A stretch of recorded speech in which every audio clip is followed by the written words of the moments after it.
Hare Krishna devotees. Hare Krishna అండి అందరికీ. మనము శ్రీల ప్రభుపాదుల వారి యొక్క వ్యాస పూజ సందర్భంగా ఆయన అపిరియన్స్ డే మనము ఆదివారం రోజు జరుపుకున్నాము. ఆ సందర్భంగా ప్రభుపాదుల వారి గురించి చర్చించుకుందాము అని అనిపించింది. అయితే ఇంతకుముందు ఎన్నో సార్లు ప్రభుపాదుల వారి లీలామృతం గురించి ప్రతి సంవత్సరం మనం చర్చించుకుంటూనే ఉన్నాం ప్రభుపాదుల వారి గురించి. కానీ ప్రభుపాదుల వారి వ్యాస పూజ సందర్భంగా మళ్ళీ మనం ఒకసారి ప్రభుపాదుల వారి గురించి స్మరించుకోవాలి. ఎందుకంటే మనం ప్రభుపాదుల వారికి ఎంతో రుణపడి ఉన్నాం. ప్రభుపాదుల వారు లేకపోతే మనకి కృష్ణ చైతన్యం అంటే ఏంటో కూడా తెలియదు. అందుకని ప్రతి సంవత్సరం కూడా ప్రతి సంవత్సరం కూడా స్మరించుకోవాలి. ఆయనకి ఆహ్, మన యొక్క మనస్సులు సమర్పించాలి. కానీ కేవలం సంవత్సరానికి ఒకసారే కాదు, ప్రతిరోజు కూడా మనం ప్రభుపాదుల వారిని స్మరించుకుంటూ ఉన్నాం. ఆయన పుస్తకాలు, ఆయన భాష్యం రాసినటువంటి పుస్తకాలను చదువుతూ. అయితే ఈరోజు మళ్ళీ ఇంకొకసారి ప్రభుపాదుల వారి అసలు ఆయన జీవితం మనకి ఏ విధంగా ఉదాహరణగా ఉంది అనేది ఒకసారి చూద్దాం. ప్రభుపాదుల వారు తన శిష్యులతో కలిసి ఆయన పాశ్చాత్య దేశాలకి గురువు యొక్క ఆజ్ఞ మేరకు పాశ్చాత్య దేశాలకు వెళ్ళి ఆయన ప్రచారం చేస్తూ ఉన్నప్పుడు, ఒకరోజు ఆయన చుట్టూ ఎంతోమంది శిష్యులు ఉన్నారు. వాళ్ళందరిని చూసి ప్రభుపాదుల వారు అంటూ ఉన్నారనమాట. నేను ఎంతో వృద్ధుడినైపోయాను. ఇక నుంచి నేను ఏ విధంగా ప్రచారం చేస్తాను అనేది నేను చెప్పలేను. అయితే ఇక నుంచి మాత్రము నా శిష్యులైనటువంటి మీరే ప్రచార కార్యక్రమాన్ని ముందుకు తీసుకొని వెళ్ళాలి అని తన శిష్యులందరిని కూడా రిక్వెస్ట్ చేశారనమాట. ఆయన ఎప్పుడు కూడా చెప్తూ ఉంటారు. ఆయన ప్రచారం చేయడానికి, ఆయన సాధనకి కూడా అన్నిటికి కూడా మూల కారణం వాళ్ళ గురువు గారే అని. వాళ్ళ గురువు నుంచి ఆయనకి శక్తి సామర్థ్యాలు వస్తూ ఉన్నాయని ఎప్పుడు కూడా పదే పదే చెప్తూ ఉంటారు. అయితే ఆ రోజు మాత్రం ఎంతో భావంతోని చెప్పారనమాట తన శిష్యులకి. ప్రచారం చెయ్యండి. అందరూ కూడా నాకు సహాయం చెయ్యండి అని. అది విన్నప్పుడు నాకనిపించింది. మా గురు మహారాజు వ్యాస పూజ సందర్భంగా వాళ్ళ గురువుకి ఆయన గ్లోరిఫికేషన్ రాశారనమాట. వాళ్ళ గురువుని ఆయన కీర్తిస్తూ ఒక కొంత చిన్న వ్యాసం రాశారు. అందులో ప్రభుపాల్ వారి కోసం ఏం చెప్తున్నారంటే, "మీరు మాకు ఆజ్ఞ ఇచ్చారు. ఎంతోమంది శిష్యులని చెయ్యమని. వాళ్ళందరూ కూడా గురువులుగా మారి ప్రతి ఒక్కళ్ళు కూడా కృష్ణ చైతన్యాన్ని ప్రచారం చెయ్యాలి" అని. అందులో మా గురువుగారు ఇలా చెప్పారు అని మా గురువు చెప్తున్నారన్నమాట. శ్రీల జయపతాక స్వామి మహారాజ్ ఏం చెప్తున్నారు అంటే, మా గురువుగారు ప్రభుపాదుల వారు ఈ విధంగా అన్నారు. ఏమన్నారు? "ఎవరు కూడా కష్టపడి ఏమి ప్రచారం చేయవలసిన అవసరం లేదు. ప్రచారం అంటే ఏ విధమైన కష్టం కూడా లేదు. కేవలము శ్రీకృష్ణ భగవానుడు ఏం చెప్పాడో భగవద్గీతలో అది మాత్రమే యథాతథంగా ఉన్నది చెప్తే సరిపోతుంది. మన కొంత శక్తి సామర్థ్యాలు ఏ విధంగా కూడా మనం ఉపయోగించవలసిన అవసరం లేదు. కేవలము ఏం చెప్పారు కృష్ణుడు అది చెప్తే మాత్రం మనం సరిపోతుంది అని చెప్తున్నారనమాట. అంటే ప్రచారం చేయాలి అంటే మనం ఏ విధమైన శక్తి సామర్థ్యాలు ఏమీ ఉపయోగించే అవసరం లేదు. కేవలము కృష్ణుడు ఏం చెప్పాడో అది రిపీట్ చేయడం వల్లే ఎంతో మందిని కృష్ణ చైతన్యంలోకి తీసుకురావచ్చు. ఎంతో మందిని భక్తులుగా మార్చవచ్చు. అదే విషయాన్ని చెప్తూ ఉన్నారనమాట. ఆయన ఏమన్నారంటే ఇంకా, "మీరు మాకు ఎంతో మందిని గురువులుగా, ఆచార్యులుగా మార్చమని చెప్పారు. కానీ ఇప్పటి వరకు మన ఇస్కాన్‌లో 200 లోపు మాత్రమే దీక్షా గురువులు ఉన్నారు. మీరు చెప్పిన దానికి మేము ఇంకా ఎంతో వెనకబడి ఉన్నాము" అని మా గురు మహారాజ్ చెప్తూ ఉన్నారనమాట. అంటే ఏమంటున్నారు? ప్రతి ఒక్కళ్ళని కూడా ప్రచారం చెయ్యమని చెప్తున్నారు. ప్రభుపాదుల వారు పదే పదే అదే విషయాన్ని చెప్తూ ఉన్నారు. ప్రచారం చేయడం అంటే ఏదో కష్టమైన విషయం కాదు. కేవలం ప్రభుపాల వారి పుస్తకంలో ఏమి రాసి ఉంది, శ్రీకృష్ణ భగవానుడు ఏం చెప్పారో అది యథాతథంగా ఉన్నది ఉన్నట్టు చెప్తే సరిపోతుంది. ఉన్నది ఉన్నట్టు చదివినా సరిపోతుంది. అదే ప్రచారం. కానీ చాలామందికి ప్రచారము అంటే భయపడుతూ ఉంటారు. ఎందుకు భయపడుతూ ఉంటారు అంటే, ప్రభుపాదుల వారు ఏం చెప్పారో మనం సరిగ్గా చదివి అర్థం చేసుకొని దాన్ని చెప్తే సరిపోతుంది. దాంట్లో ఏ విధమైన భయపడవలసిన అవసరం లేదు. కృష్ణ భగవానుడి యొక్క ఆశీర్వాదము ప్రతి ఒక్కళ్ళకి కూడా ఉంటుంది. ఎవరైతే ప్రచారం చెయ్యాలి అనుకుంటున్నారో వాళ్ళందరికీ కూడా కృష్ణుడి యొక్క ఆశీర్వాదం ఉంటుంది. కృష్ణుడి యొక్క ఆశీర్వాదము, శక్తి లేకుండా ఎవరు కూడా ప్రచారం చెయ్యలేరు. ఈ విషయాన్ని భక్తి రక్షక శ్రీధర మహారాజ్ చెప్తున్నారనమాట.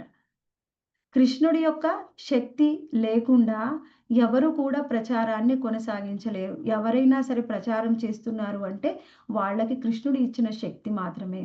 అటువంటి కృష్ణుడి యొక్క శక్తి యొక్క రూపం శ్రీల ప్రభుపాదుల వారు. అందుకనే మనకి మన సీనియర్ భక్తులు, ఆచార్యులు చెప్తూ ఉంటారు. ఏమిటి? స్వయంగా శ్రీల ప్రభుపాదుల వారు కృష్ణుడి యొక్క మనకి శక్తి స్వరూపం. ఏ విధంగా అంటే మనకి ఇప్పుడు ఆయన ఉన్నారు గదా! పరశురాం భగవాన్. పరశురాముడు ఏ విధంగా శ్రీకృష్ణ భగవానుడి యొక్క ఆహ్, లీలాశక్తి ఏ విధంగా ఆయన శక్తిని ఇచ్చారు కాబట్టి, ఆ శక్తితోని ఆయన లీలల్ని కొనసాగించారు. అదే అదే విధంగా ప్రభుపాదుల వారు కూడా. స్వయంగా ఆయనిచ్చిన శక్తితోనే ఆయన ప్రచారాన్ని కొనసాగిస్తూ ఉన్నారు. అంటే అటువంటి శుద్ధ భక్తులు ఏ విధంగా ఉంటారంటే, వాళ్ళ పూర్తి జీవితాన్ని కూడా మనకి ఉదాహరణగా చూపిస్తూ ఉంటారు. ఇప్పుడు ప్రభుపాదుల వారు భక్తిని ప్రచారం చేశారు. భగవద్గీతని, భాగవతాన్ని ప్రచారం చేశారు. అయితే అందులో కేవలం కృష్ణుడు ఏం చెప్పారు? ఆ సమాచారాన్ని మాత్రమే మనకివ్వలేదు. వాళ్ళు ఏమిచ్చారంటే, ప్రభుపాదుల వారి భాష్యం ఎవరు చదువుతారో, ఆయన రాసినటువంటి భగవద్గీత, భాగవతాన్ని ఎవరు చదువుతారో, ఆ చదివిన వాళ్ళలో ఏం జరుగుతుంది అంటే, ఫస్ట్ మనకి చెప్పాలి అంటే, ప్రభుపాదుల వారి భాష్యము ప్రతి ఒక్కళ్ళకి కూడా ఇన్‌స్పిరేషన్. ఇన్‌స్పిరేషన్ అంటే, ఆయన మాటలు వింటేనే, ఆయన భాష్యాన్ని వింటేనే, ఇంతకు ముందు లేనటువంటి శక్తి మనకొస్తుంది. ఇంతకుముందు చెయ్యాలి అని లేకపోయినప్పటికీ ఎవరికైనా ప్రభుపాదుల వారి భాష్యం ఒకసారి చదివితే, మళ్ళీ వాళ్ళకి ప్రచారం చెయ్యాలి, భక్తిలో పురోగతి చెందాలి, మన సాధనలో మనం పురోగమించాలి అని ఇన్‌స్పిరేషన్ ఎవరికైనా వస్తుంది. కేవలం సమాచారం ఇవ్వడం లేదాయన. మనలో ట్రాన్స్‌ఫర్మేషన్ తెస్తున్నారు. ట్రాన్స్‌ఫర్మేషన్ అంటే మనలో మార్పు తెస్తున్నారనమాట. ప్రతి ఒక్కరిలో కూడా మార్పుని తీసుకొస్తాయి ప్రభుపాదుల వారి యొక్క భాష్యం.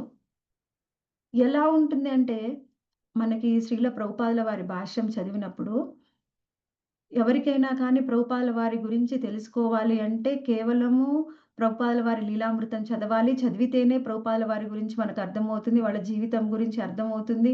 వాళ్ళు ఏ విధంగా ప్రచారం చేశారో అర్థమవుతుంది. అంటే, కేవలము ప్రభుపాదుల వారి కథ అర్థమవుతుంది. అంటే ఏమిటి? ఆయన ఉన్నప్పుడు ఎలా ఉన్నారు? ఎలా ప్రచారం చేశారు?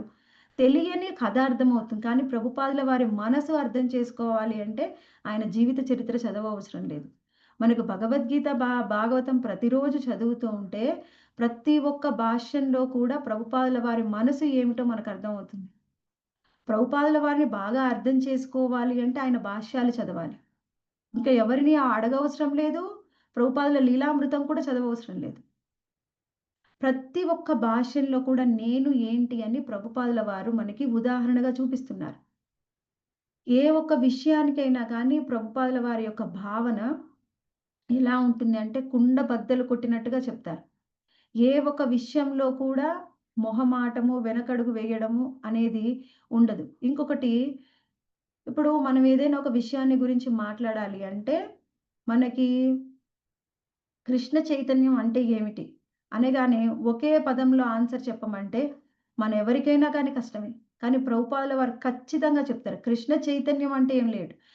కృష్ణుణ్ణి ప్రేమించడం, కృష్ణుణ్ణి ఆరాధించడం, కృష్ణుడికి ప్రేమతోని సేవ చేయడం. కృష్ణుడికి ప్రేమతోని సేవ చేయడమే కృష్ణ చైతన్యం. అంతకు మించి ఏమి లేదు. అలా ప్రభుపాదుల వారు దేనికైనా గానీ ఒక డెఫినేషన్ లాగా చెప్తారనమాట. అది విన్న వాళ్ళకి ఎవరికైనా ఇంతకుముందు మన మనసులో ఎన్ని సందేహాలు ఉన్నా కానీ, ఆ సందేహాలు వెంటనే నివృత్తయిపోతాయన్నమాట. ఆ విధంగా ప్రభుపాదుల వారి యొక్క భాష్యాలు ఉంటాయి. ఆయన భాష్యం చదివిన వాళ్ళు ఎవరైనా కానీ భక్తిలోకి రావాల్సిందే. ఇంకా వాళ్ళకి పూర్వజన్మలో ఎన్నో అనర్థాలు ఉండి, వాళ్ళు భక్తిలోకి రావాలని బలంగా కోరుకోకపోతే తప్పించి ఎవరైనా ప్రభుపాదుల వారి భాష్యం ఒకసారి విన్నా కానీ చదివిన వాడిని భక్తులు కావాల్సిందే. ఆ విధంగా ఆయన పుస్తకాలను రచించారు. మనకి శ్రీమద్ భాగవతంలో ఒక శ్లోకం వస్తుంది. ఒకటవ అధ్యాయము ఫస్ట్ క్యాంటో 18 చాప్టర్ 48 శ్లోకం. ఆ శ్లోకంలో ఏం చెప్తున్నారంటే, తిరస్కృత విప్రలబ్ధ శప్తా క్షిప్తా హతా అపి నాణ్యతత్ప్రతి కుర్వంతి తద్భక్త ప్రభవోపిః. ఈ శ్లోకంలో ప్రభుపాదుల వారు ఏ విధంగా అసలు శుద్ధ భక్తులు ఏ విధంగా ఉంటారు అని చెప్తున్నారనమాట. శుద్ధ భక్తులు ఏ విధంగా ఉంటారంటే, అత్యంత సహనశీలులైన భగవద్భక్తులు తాము అవమానింపబడినను, మోసగింపబడినను, శపింపబడినను, కలతకు గురి చేయబడినను, తిరస్కరింపబడినను, లేక చంపబడినను ప్రతిక్రియకు మాత్రము సిద్ధపడరు. ఈ శ్లోకము చదివినప్పుడల్లా నాకు ఎప్పుడు కూడా అనిపించేదనమాట. ఈ స్థాయికి ఎప్పుడొస్తామా అని. నేనెప్పుడొస్తాను అని నాకు పదే పదే అనిపించేది. ఎవరైనా ఒక మాట అన్నప్పుడు వెంటనే వాళ్ళకి ఆన్సర్ చెప్తూ ఉంటాం. అంటే అది కోపంగా చెప్పవచ్చు, మామూలుగా చెప్పవచ్చు ఏదైనా. వెంటనే ఆన్సర్ చెప్పకుండా ఉండలేని స్థాయిలో ఉన్నటువంటి మనకి, ఈ స్థాయి ఎప్పుడు వస్తుంది అని. మనకి ప్రభుపాదుల వారి జీవితం చూస్తే ప్రతి క్షణం కూడా ఆయన ఈ విధంగానే ఉన్నారు. ఎవరు ఏ విధంగా ఎంత బాధ పెట్టినా, తిరస్కరించినా, అవమానించినా కానీ ఆయన ఎప్పుడు కూడా పట్టించుకోలేదు. ఆయనకి ఎంత కృప అంటే నా గురువు ఏం చెప్పారు, దాన్ని ఎలా నేను ఫాలో చేయాలని ఎప్పుడు కూడా అదే ఆలోచించేవారు. అందుకే ఒకసారి ఏం జరిగింది, ఆయన హిప్పీలతో కలిసి ఒక ఫ్లాట్‌లో ఉంటున్నారనమాట.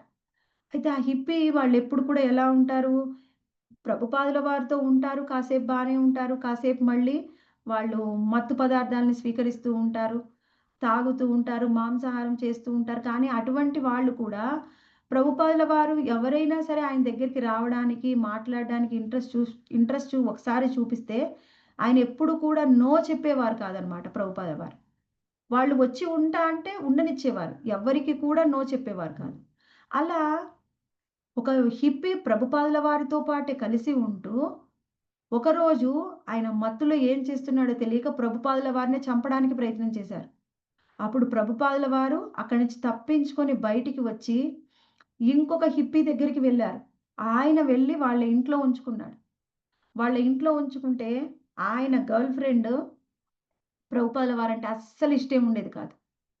ప్రభుపాదుల వారి ముఖం మీదనే ఆమె విమర్శించేదనమాట. ప్రభుపాదుల వారంటే అస్సలు ఇష్టం ఉండేది కాదు. ఆయన ఏం లేదు ప్రభుపాదుల వారు ఒక మూలకి ఒక గదిలో కూర్చొని ఆయనదాయన చదువుకుంటూ, ఆయనదాయన రాసుకుంటూ ఉన్నా కానీ ఆమెకి ప్రాబ్లమే. వాళ్ళకి ఏ విధమైన శౌచం లేదు. ఎప్పుడు పడుకుంటారు? ఎప్పుడు లేస్తారు? ఒక కుక్కలుంటాయి ఇంట్లో. ఏ విధమైన శౌచం లేదు. కానీ వాళ్ళిద్దరు భార్యాభర్తలు కూడా కాదు. కేవలం గర్ల్ ఫ్రెండ్, బాయ్ ఫ్రెండ్ అంతే. అలా విషయంలో ఆయన ఎంత అడ్జస్ట్ అయ్యి ఉన్నా కానీ, ఆయన బాయ్ ఫ్రెండ్ ప్రభుపాదుల వారికి సమయం ఇస్తున్నారు, ఆయనతో మాట్లాడుతున్నారని చివరికి ఆమె చెప్పేసిందనమాట. నీకు నేను కావాలా? ఆయన కావాలా? నిర్ణయం చేసుకో అని. అప్పుడు ఆ బాయ్ ఫ్రెండ్ ఆయన ఎవరైతే హిప్పీ తీసుకొని వెళ్లారో, ఆయన ప్రభుపాదుల వారిని తీసుకొని వెళ్లి ఇంకొక ప్లేస్‌లో ఉంచారనమాట. అంటే ఎంతగా అవమానించినా, ఎంతగా బాధపెట్టినా, ఏ విధంగా ప్రవర్తించినా కానీ ప్రభుపాదుల వారు ఎప్పుడు కూడా ఎవరి మీద కూడా ఏ విధమైన తిరస్కృతి అనేది లేదు. ఎవరిని ఏమి అనేవారు కాదు. ఆయన లక్ష్యం ఒకటే ఎప్పుడు ఆయన కళ్ళ ముందు కనిపిస్తూ ఉండేది. ఏమిటి ఆ లక్ష్యం? మా గురువు గారు చెప్పారు కాబట్టి నేనిక్కడికొచ్చాను. ఒకవేళ మా గురువుగారు చెప్పకపోయి ఉంటే, నేనిక్కడికి వచ్చేవాడినే కాదు. ఎప్పుడు కూడా అదే మనసులో ఉండేదనమాట. అయితే ఒకసారి ఏం జరిగిందంటే, ప్రభుపాదుల వారు పాశ్చాత్య దేశాల్లో ప్రచారం చేస్తూ ఉన్నారు.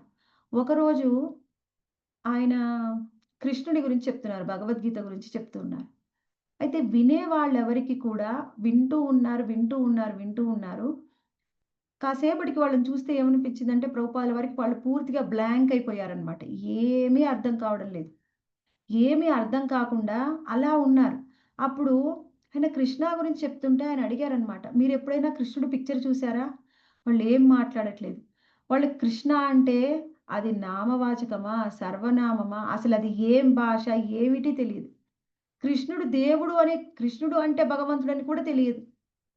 అలా వాళ్ళు ఆ విధంగా చూస్తూ ఉంటే ప్రభుపాదుల వారికి అనిపించిందనమాట. ఆయనకి బృందావనం గుర్తొచ్చింది. అసలు నేనెందుకొచ్చాను ఇక్కడికి? హాయిగా బృందావనంలో ఉంటే బావుండేదని ఆయన అన్‌హ్యాపీ ఫీల్ అవుతున్నారు.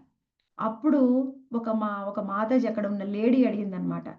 "మీరు ఎందుకు ఇంకా ఇక్కడ ఉండాలి ఇంత కష్టపడుతూ? మీరు మీ ప్రదేశానికి తిరిగి వెళ్ళవచ్చు కదా!" ఆమె అడిగితే అప్పుడు చెప్పారు ప్రభుపాదుల వారు. "No, no, no. నేనెప్పటికి కూడా తిరిగి వెళ్ళను. నేను నాకిష్టపడి రాలేదు. మా గురు మహారాజ్ చెప్పారు నాకు, "నీకు ఇంగ్లీష్ వచ్చు కాబట్టి పుస్తకాలని రాయి, ప్రింట్ చెయ్యి, పాశ్చాత్య దేశాలకి వెళ్లి ప్రచారం చెయ్యి" అని చెప్పారు. అందుకని నేనిక్కడికి వచ్చి ప్రచారం చేస్తూ ఉన్నాను. నేను ఎప్పటికి కూడా తిరిగి వెళ్ళను.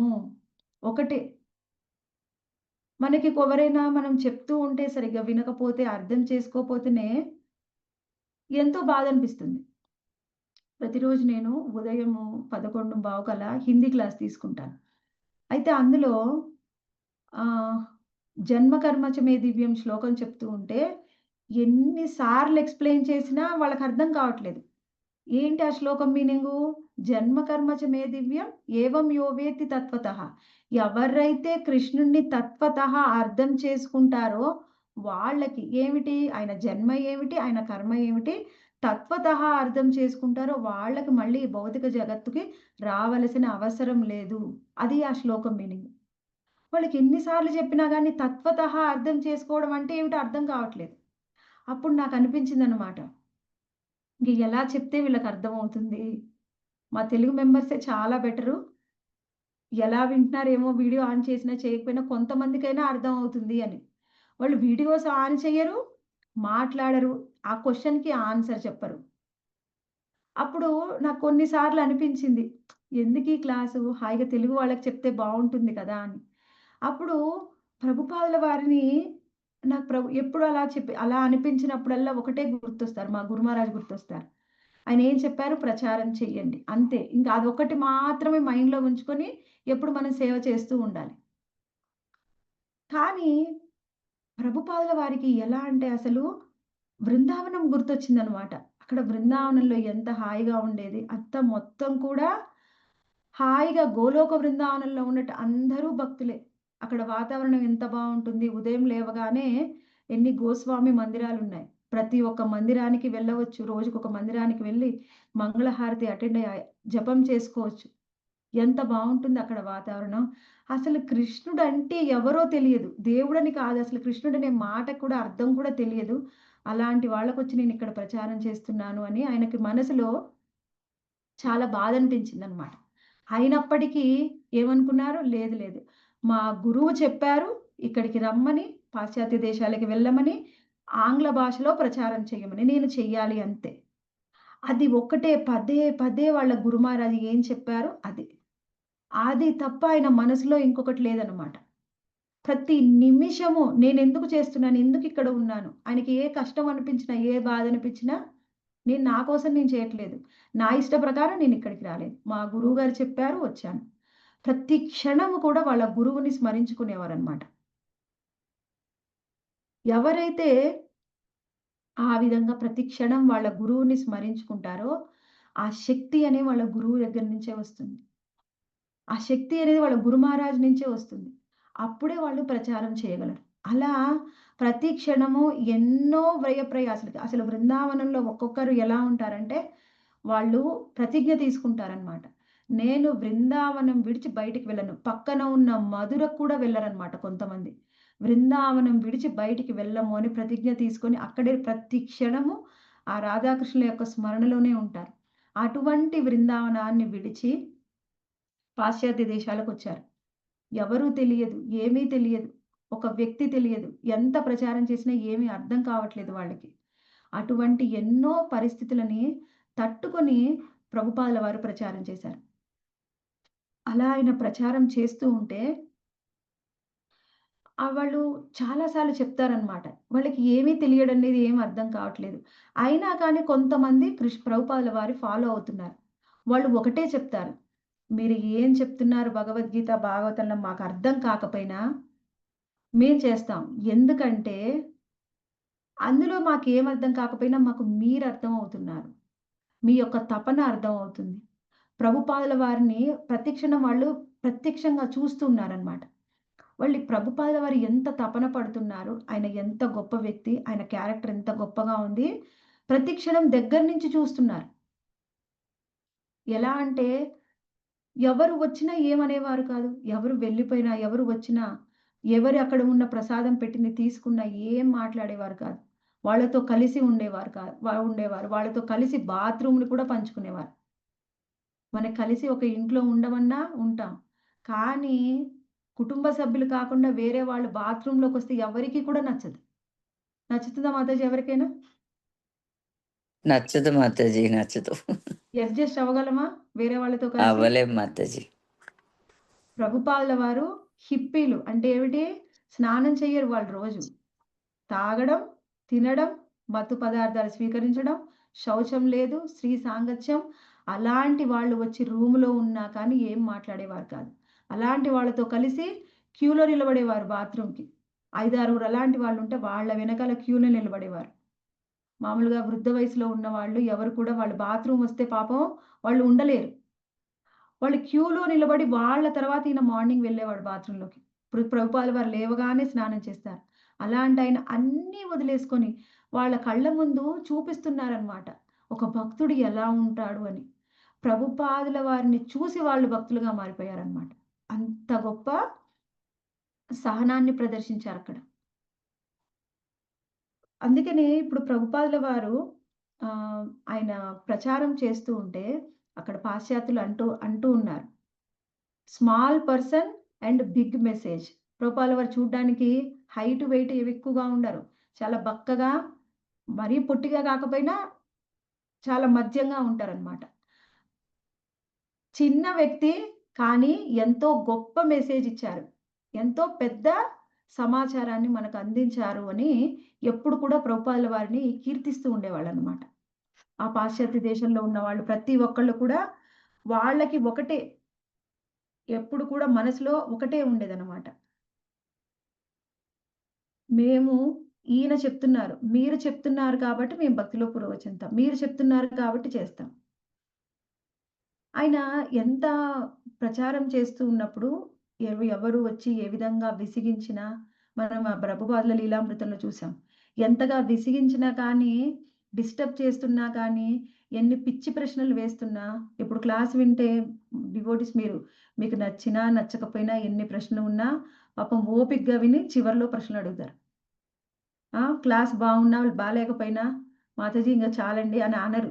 కానీ వాళ్ళు ఏం చేస్తున్నారు? మధ్యలోనే ప్రభుపాదుల వారిని డిస్టర్బ్ చేస్తున్నారు. మధ్యలో ప్రశ్నలు వేస్తున్నారు. మధ్యలో ఏదో ఒకటి మాట్లాడుతున్నారు. అయినా కానీ ఎప్పుడు కూడా విసుక్కునేవారు కాదు ప్రభుపాదుల వారు. ఒక వ్యక్తి వచ్చి ఒకసారి అడుగుతున్నారనమాట.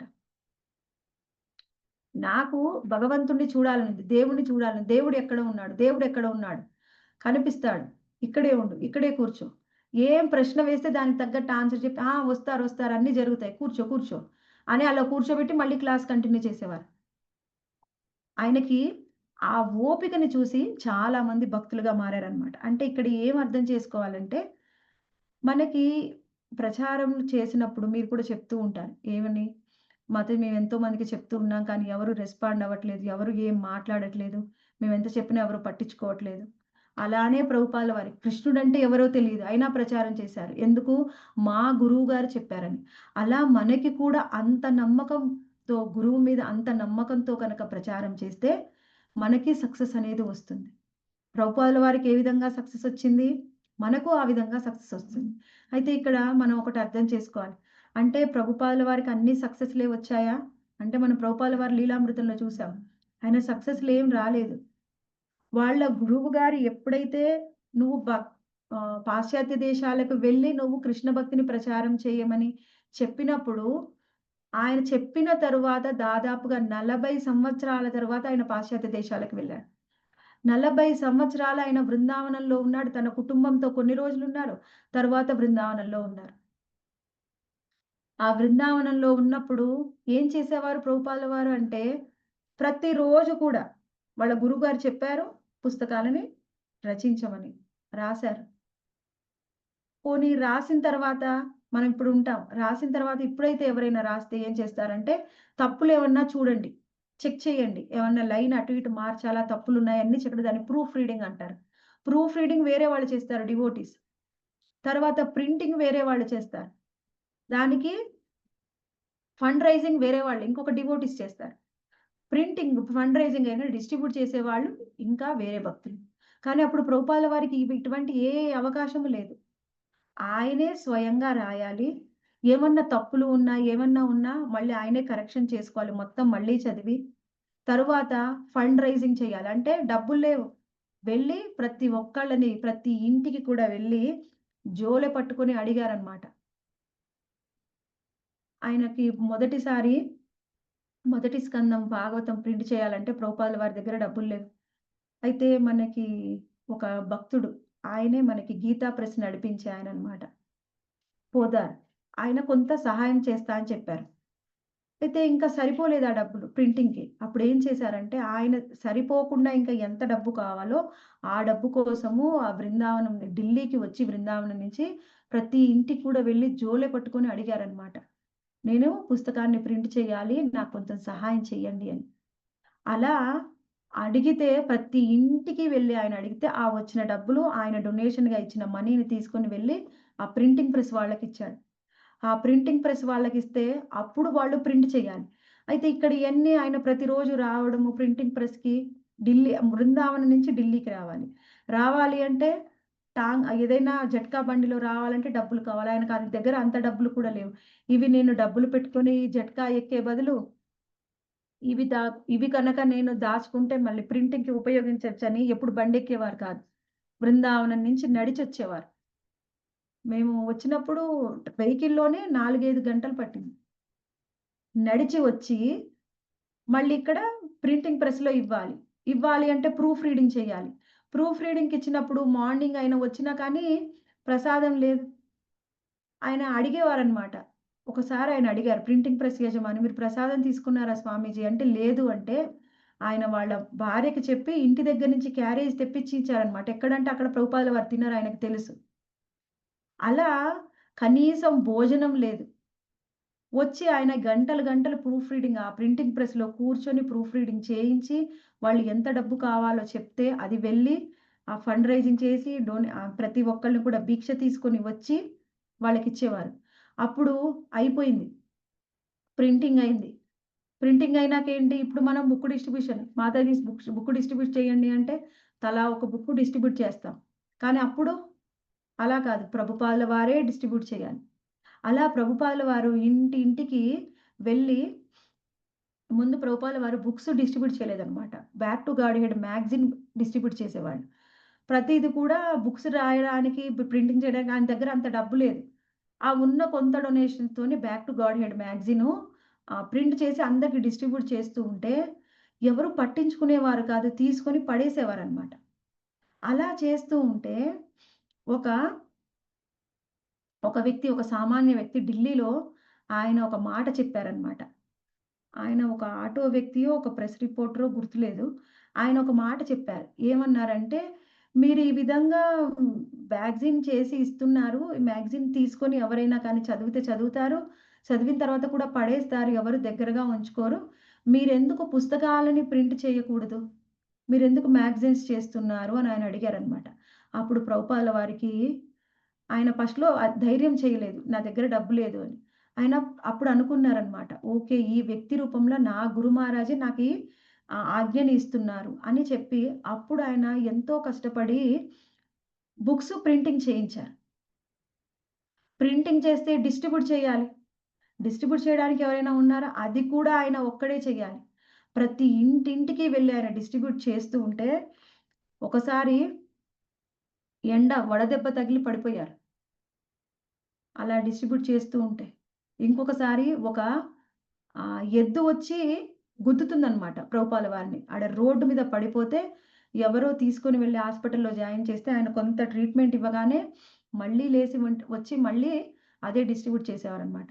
అలా ఎన్నో కష్టాలను పడ్డారు. ఎన్నో కష్టాలు పడ్డారు. అన్నీ ఫెయిల్యూర్సే. సక్సెస్ అనేది లేదు. ఒక్క సక్సెస్ కూడా కనిపించలేదు. అన్నీ ఫెయిల్యూర్సే.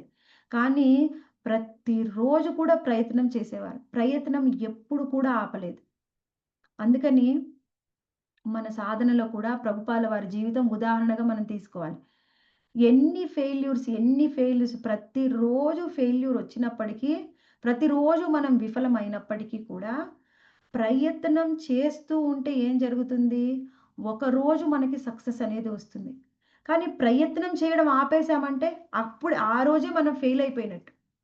ఇప్పుడు నువ్వు ప్రయత్నం చేస్తూ ఉంటే ఆయన ప్రభుపాల వారికి 40 సంవత్సరాల తర్వాత ఆయన వెళ్ళగలిగారు పాశ్చాత్య దేశాలకి. మళ్ళీ అక్కడ ఎన్నో కష్టాలు పడ్డారు. కనీసం వెళ్ళడానికి 40 సంవత్సరాలు పట్టింది. కానీ వెళ్ళగలిగారు కదా! ఒకవేళ మనము ఏదైనా ప్రయత్నం చేసి మనకి సక్సెస్ అవ్వట్లేదు, నా వల్ల కాదు అని వదిలేసామంటే, ఆ రోజే మనం ఇంక ఫెయిల్ అయినట్టు. ఎప్పటికి మనకి సక్సెస్ అనేది రాదు. మన సాధనలో కూడా మనకి ఎన్నో అవాంతరాలొస్తూ ఉంటాయి. కొన్నిసార్లు ఏం జరుగుతుందంటే, మన బయటి వాళ్ళు కాదు, కుటుంబ సభ్యులే విమర్శిస్తారు. ఎన్నో మాటలంటారు. సాధన ముందుకు కొనసాగనివ్వరు. అయినప్పటికీ కూడా మనం ప్రతి క్షణము కూడా ప్రభుపాదుల వారిని గుర్తు తెచ్చుకోవాలి. ఆయన ఎంత కష్టపడ్డారు. మనకి ప్రభుపాదుల వారికున్న కష్టాల్లో ఎన్నో వంతున్నాయి మాతాజీ మనకి. ఆయనకున్న కష్టాల్లో మనకి ఎన్నో వంతున్నాయి. ఒక వంతున్నాయా? ఒక్క వంతు లేనట్టే కూడా మాతాజీ ఆయనతో పోల్చుకుంటే ఏమీ కష్టాలు. లేవు మాతాజీ మనకైతే. యాక్చువల్‌గా ఆటిలతో ఒక వంతు కూడా కంపేర్ లేవు. చేసుకుంటే ఏమీ లేదసలు. మనం యెస్ మా ఉన్నాయని అనుకుంటున్నాం, ఫీల్ అవుతున్నాం. కానీ నిజంగా చూస్తే ఏమీ లేవు. ఒక్కటి కూడా సమస్య లేదు అని చెప్పాలి. యెస్ మాతాజీ. ఆ ఉన్న వాటినే మనం పెద్దవిగా భూతద్దంలో చూసుకొని భయపడుతూ ఉన్నాం. మనకి భగవద్గీత, భాగవతం ముందున్నాయి. డబ్బులున్నాయి. చదువుకోవచ్చు.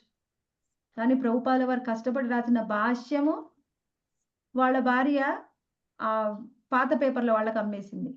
మనయి ఎవరు తీసుకొని అమ్మేయడం లేదు. మన కళ్ళ ముందున్నాయి. మనం చదవచ్చు. అలాంటి ఎన్ని ఫెయిల్యూర్ వచ్చినా కానీ ప్రభుపాదుల వారు ఎప్పుడు కూడా కన్సిస్టెంట్‌గా ఆయన ప్రయత్నం చేస్తూనే ఉన్నారు. ఇప్పుడు మనం కూడా చూస్తే మన సాధనలో ఎన్నో సార్లు మనం విఫలమైనా ప్రతిరోజు కూడా మనం నమ్మకం కోల్పోకుండా ప్రయత్నం చేస్తున్నామా లేదా అని పరీక్షిస్తూ ఉంటారనమాట కృష్ణుడు. ప్రభుపాదుల వారినే అంత కఠినమైన పరీక్షలిచ్చాడు ప్రభుపాదుల వారికి. మనకివ్వడా? అంత కఠినమైన వాళ్ళకిస్తారు శుద్ధ భక్తులకి. మనకి చిన్న చిన్నవి. ఆ చిన్న చిన్నవి వచ్చినప్పుడు కూడా మనము ఆ ఫెయిల్యూర్ వచ్చినప్పుడు మన సాధనని అదే విధంగా కొనసాగించాలి. ఎప్పుడైతే సాధనని కొనసాగించమో మనము, అంటే మన దగ్గర కన్సిస్టెన్సీ లేదు. అంటే నిష్ట లేదు. నిష్ట లేనప్పుడు ఇంకా పురోగతి అనేది ఉండదు. ఫస్ట్ మన నిష్టని చెక్ చేస్తాడు భగవంతుడు. ఎన్ని సమస్యలొచ్చినా వీళ్ళు ఎలా ఉన్నారు? సాధన చేస్తూ ఉన్నారా? ఏమైనా అపనమ్మకం వచ్చిందా? నమ్మకం కోల్పోయారా? ఎప్పుడైతే మనకు అటువంటి పరీక్షలు వచ్చినప్పుడు వాటిని ఎదుర్కుంటామో, అప్పుడే సక్సెస్ అనేది వస్తుంది. సక్సెస్ వచ్చిన తర్వాత వేరే పరీక్షలుంటాయి. కానీ సక్సెస్ అనేది వస్తుంది. మనము ప్రతి క్షణం కూడా ప్రయత్నం చేస్తూ ఉండాలి. ఇటువంటి వాళ్ళు భక్తులు ఎలా ఉంటారంటే, ఇప్పుడు కొన్నిసార్లు మనము చూడవచ్చు. ఎంతోమంది బాబాలుంటారు. హిమాలయాలకి, మనకి నార్త్ ప్రదేశానికి వెళ్తే వాళ్ళ సాధనని వాళ్ళు చేస్తూ ఉంటారు.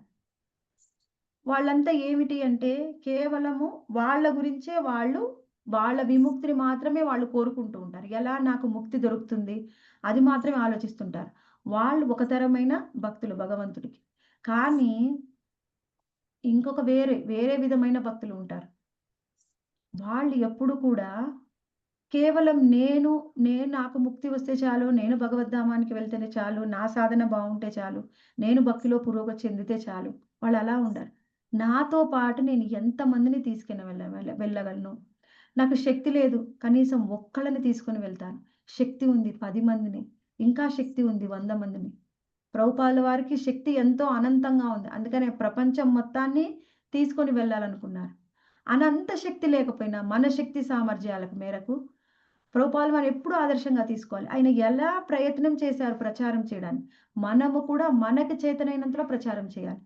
కేవలం మనమే వెళ్ళడం కాదు. మన ఆచార్యులను ఆదర్శంగా తీసుకొని వాళ్ళు ఎలా ప్రయత్నం చేశారు. మనని కాకుండా కేవలము నేను నా సాధన అనే స్వార్థం లేకుండా ఎలా ప్రయత్నం చేయాలి ఇంకా వేరే వాళ్ళకి సహాయం చేయడానికి.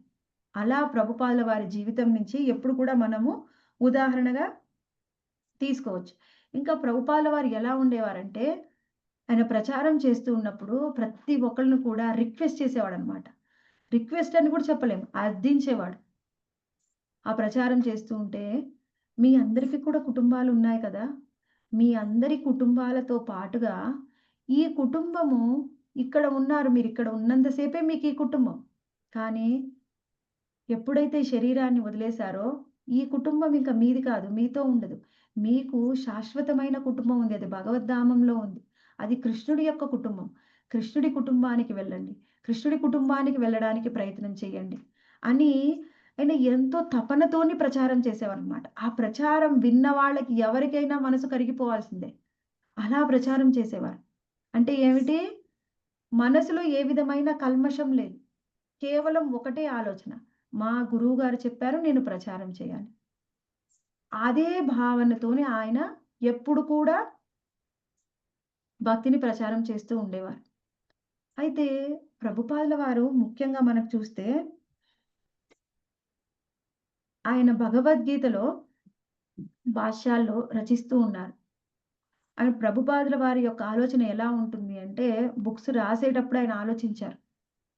ఆయన ఆలోచన అంటే ఏమిటి? ఎవరైనా సరే భగవద్గీత చదవడం ప్రారంభించారు. భగవద్గీత చదవడం ప్రారంభించిన వాళ్ళందరూ కూడా 18 అధ్యాయాలు పూర్తిగా చదవాలి. అందరూ 18 అధ్యాయాలు పూర్తిగా చదువుతారా మాతాజీ మొదలుపెట్టిన వాళ్ళు? చదవకపోవచ్చు. లేదు మాతాజీ చదవకపోవచ్చు. మధ్యలో ఆపుతారు మాతాజీ. చాలా మంది పూర్తి చేయరు. మధ్యలో ఆపుతారు. అయితే ప్రభుపాదుల వారు ఒకటే అనుకున్నారనమాట. ఏమిటి? ఒకవేళ ఎవరైనా ఒక వ్యక్తి భగవద్గీత మొదటి అధ్యాయమే చదివి ఆపేస్తే, వాళ్ళకి కూడా కృష్ణ భక్తి కావాలి కదా! వాళ్ళు కూడా కృష్ణ భక్తిలో పురోగతి చెందాలి. అందుకని ప్రభుపాదుల వారి పుస్తకాల్లో భాష్యాలు ఎలా ఉంటాయంటే, ఇప్పుడు మనకి భగవద్గీతలో శ్రీకృష్ణ భగవానుడు మనకి కర్మయోగము, ఆ తర్వాత అష్టాంగ యోగాన్ని చెప్పారు. ఆ తర్వాత భక్తి యోగాన్ని, ఆ తర్వాత జ్ఞాన యోగాన్ని వివరించారు. అయితే భక్తి యోగం అనేది మధ్యలో చెప్పారు. మరి ఒకవేళ పూర్తిగా కంక్లూజన్‌గా కృష్ణుడు ఏం చెప్పాడో తెలుసుకోకుండా ఫస్ట్ చాప్టరే చదివి వదిలేస్తే, మరి వాళ్ళకి అసలు భక్తి అంటే ఏమిటో ఎలా తెలుస్తుంది? మామూలుగా మీరు వేరే భగవద్గీత చదివితే మాత్రము వాళ్ళకర్థం కాదు. కానీ ప్రభుపాదుల వారు ఏం చేశారంటే, కృష్ణుడు భక్తి యోగంలో భక్తి చెప్పినా కానీ, మొత్తము, మొత్తం భగవద్గీత అంతా కూడా భక్తిని ప్రచారం చేశారు. ఎలా? ఒకసారి చూద్దాం. దోమలొస్తున్నాయిరా అన్ని డోర్‌లేసేయి. అయితే ఇక్కడ మనం ఏం అర్థం చేసుకోవాలి అంటే, ప్రతిరోజు, ప్రతి శ్లోకంలో కూడా కృష్ణ భగవానుడు నిగూఢంగా భక్తిని చెప్పారు. కానీ, ఆ భక్తి యోగంలో మాత్రము 7-12 అధ్యాయాల్లో ప్రముఖంగా భక్తిని గురించి చెప్పారు.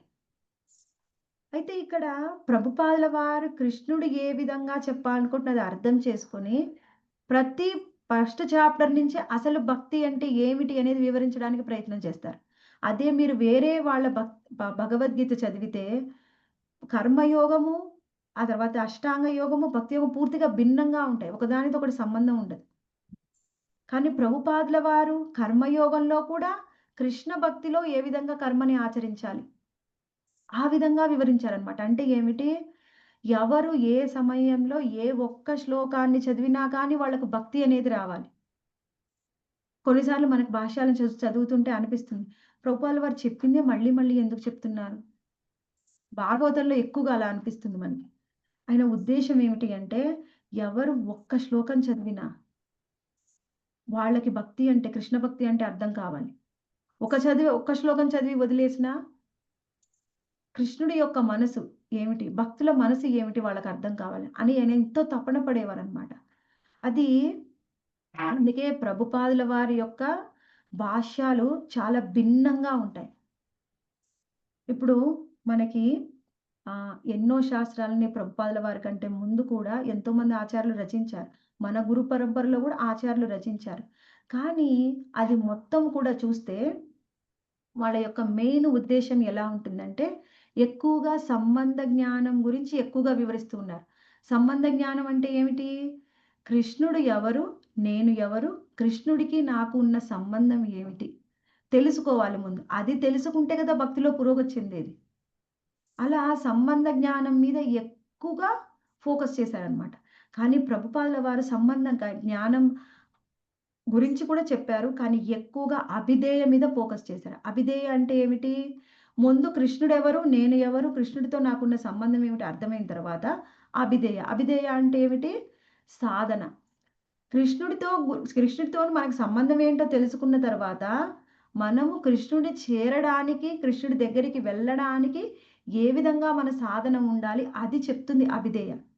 సాధన మీద ఎక్కువగా ఫోకస్ చేశారనమాట. అందుకనే ప్రభుపాదుల వారు ఏ పర్పోర్ట్ చూసినా మనకు అర్థమవుతుంది. ఏమిటి? శ్రవణం, కీర్తనం. నవవిధమైన భక్తి మార్గంలో శ్రవణం, కీర్తనం గురించి ఎక్కువగా మనకి ఇన్సిస్ట్ చేశారు. ఎక్కువగా శ్రవణం ఎవరు బాగా చేస్తారో వాళ్ళు బాగా కీర్తనం చేస్తారు.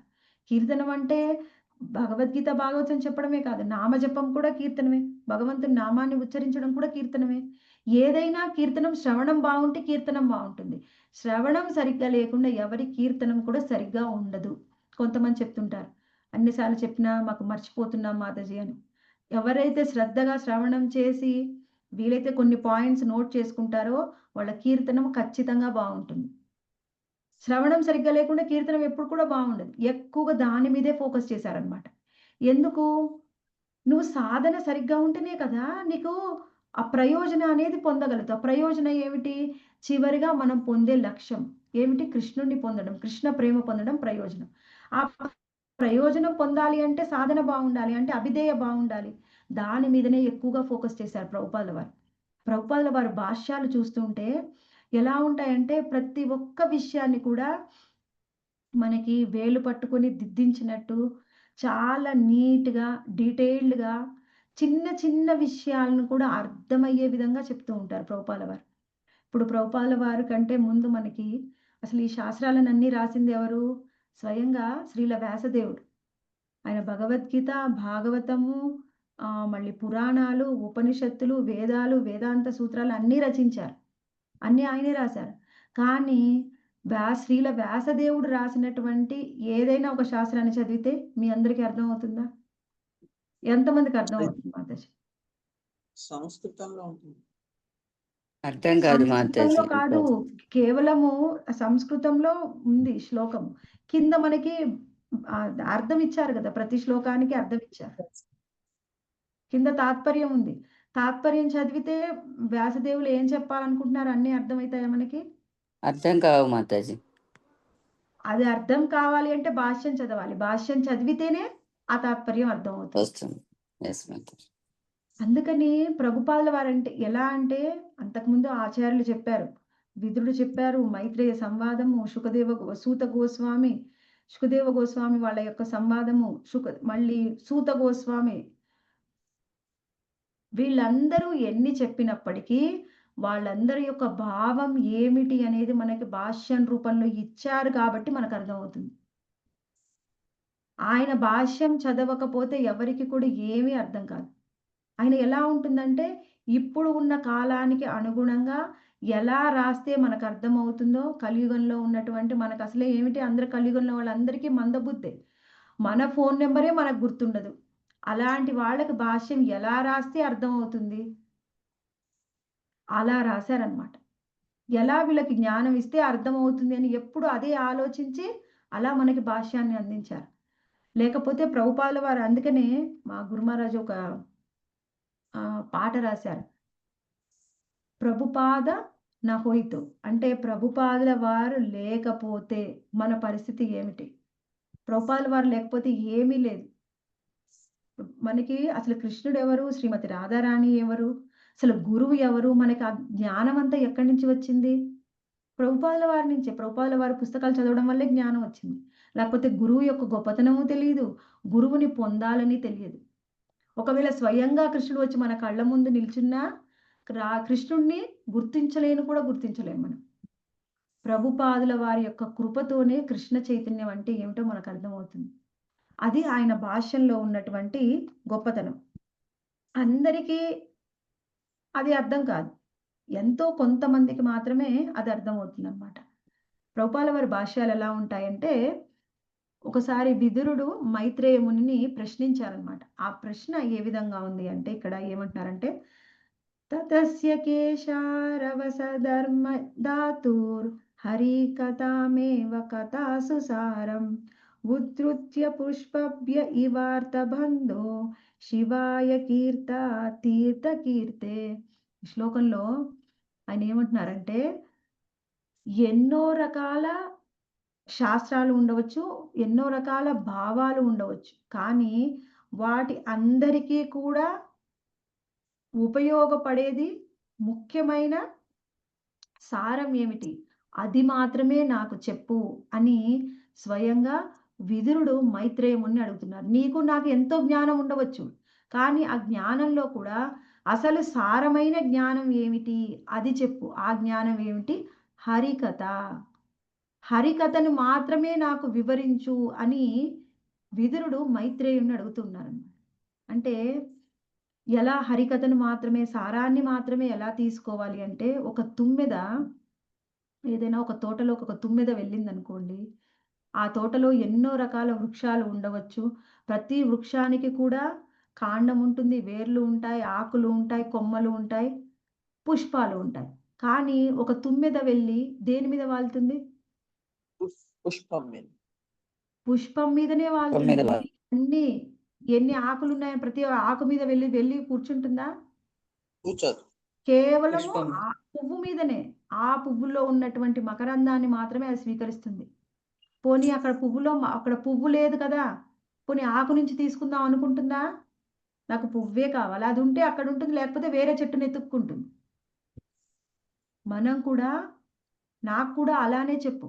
ఆ సారమైనటువంటి కృష్ణ కథని చెప్పు. హరికథని చెప్పు. అంతే తప్ప ఒక తుమ్మెద ఏ విధంగా అటు ఇటు వెళ్ళి డిస్ట్రాక్ట్ అవ్వదది. దానికి ఏం కావాలో అదే తీసుకుంటుంది. మనము కూడా నాకు డిస్ట్రాక్షన్ ఒద్దు. కేవలం హరికథ మాత్రమే కావాలి అని విదురుడు మైత్రేయ మునిని అడుగుతున్నారనమాట. ప్రభుపాదుల వారు కూడా మొత్తం వేదాలలో ఉన్నటువంటి సారము వ్యాసదేవుడు ఏం చెప్పారో అటువంటి కృష్ణ కథని మాత్రమే తీసుకొని ఆ సారాన్నే మనకి వివరిస్తూ ఉన్నారు. ఆయన చెప్తూ ఉంటారు ఆయన భాష్యంలో, ధర్మం అంటే ఏమిటి? ఒకటే డెఫినేషన్. కృష్ణుడికి సేవ చేయడమే ధర్మము. అది కాకుండా వేరే ఏ ధర్మము లేదు. ఎవరైనా ఇలా డెఫినేషన్ చెప్తారా? ధర్మం అంటే ఏమిటి అంటే? చెప్తారా మాతాజీ? చెప్పలేరు మాత. ఒకే ఎన్నో సెంటెన్స్ రకాల లో. డెఫినేషన్‌లు చెప్పొచ్చు. వేదాల్లో అలా చెప్పారు. మన సనాతన ధర్మంలో ఇలా చెప్పారు అని ఎన్నో చెప్పొచ్చు. ఆయన ఒకటే మాట, ఒకటే వర్డ్ చెప్తారు.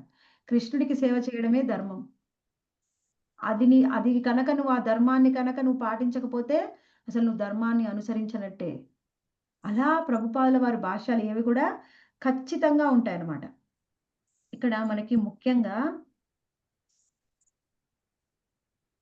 మనము చూస్తే ప్రభుపాదుల వారు ఆయన ఏమనుకుంటున్నారో, ఆయన మనసులోని భావాన్ని ఎలా చెప్పేవారు అంటే, మనం మొన్న చూసాం. నరసింహ స్వామి మూవీ చూస్తే 'మహావతార్ నరసింహలో' ఆయన హిరణ్యకశిపుడు ప్రహ్లాద్ మహారాజ్‌ని అడుగుతారనమాట. మేమందరం కూడా నిన్ను ఎంత కష్టపెడుతున్నాం, ఎంత బాధ పెడుతున్నాం. ఆ! ఎన్ని విధాలుగా నిన్ను చంపడానికి ప్రయత్నం చేస్తున్నాం. నీకు భయం వేయడం లేదా? అసలు ఇంత శక్తి నీకు ఎక్కడి నుంచి వచ్చింది అని హిరణ్యకశిపుడు అడుగుతాడు.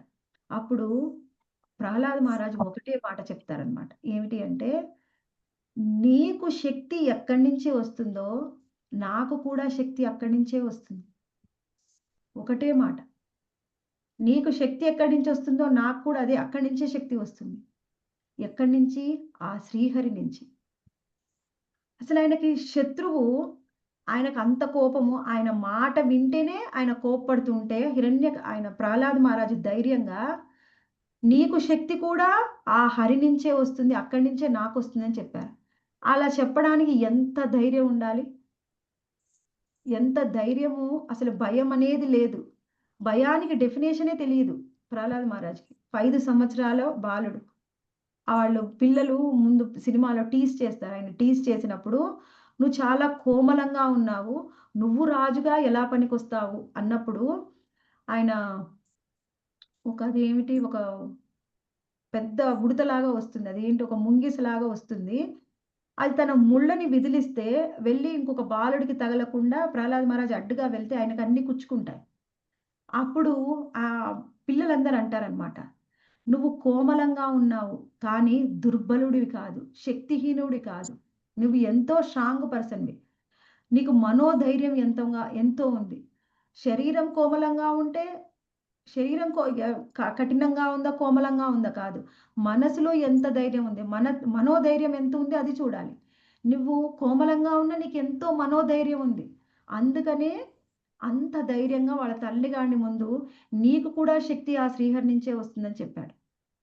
ప్రభుపాదుల వారు కూడా ఎంత మనోధైర్యం అంటే, ఎంత గురువు మీద, కృష్ణుడి మీద ఎంత నమ్మకం అంటే, పాశ్చాత్య దేశాలకి వెళ్లి అక్కడ ప్రచారం చేస్తూ వాళ్ళని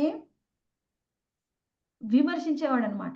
ఎలా విమర్శించేవాడంటే, మీరందరూ కూడా మూర్ఖులు. మూర్ఖులంటే రాస్కెల్స్ అనేవాడు.